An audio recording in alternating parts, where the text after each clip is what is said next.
Yes, you go to Olympia in Greece, and of course this is the home of the Olympics.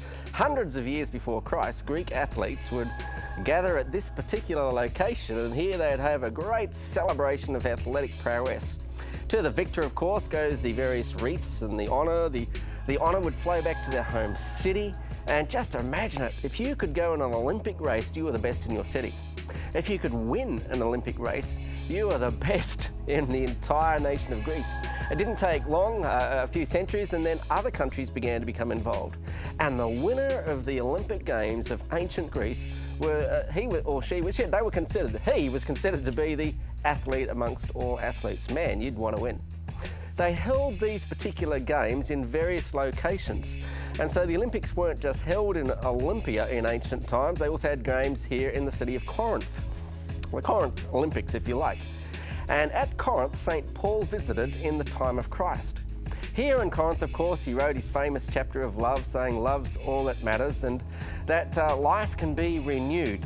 And these legends about how life could be renewed just spread around the entire ancient world. How? Well, we're looking there at a pine cone, a symbol of new life, vitality, the life that comes from spring. It's just wonderful to think about it. And how could the Greek athletes get the right amount of energy and new life so that they could actually win in the ancient Olympic Games? That's the essential question. They became very concerned with what they fed into their stomachs. They were convinced beyond any shadow of a doubt that if they had the healthiest, best muscle-building diet, they would actually win in the athletic competitions. So what diet did they have? Protein. You got it. It was basically 80% meat. And their meat diet, their high protein diet, was to give them muscle mass and to help them win. Well, imagine being there with St. Paul, cruising amongst the shops. What would it be like? I'm strolling along this avenue of shops, which is northwest of the Temple of Apollo.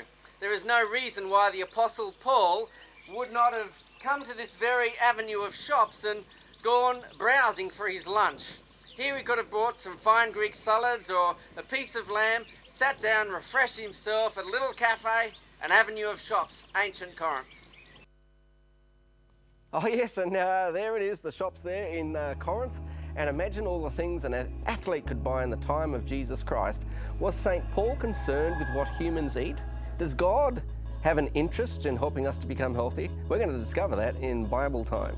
But just to think, it's just wonderful to explore those ancient lands, to see the sights, and to realise that truly there's nothing new under the sun.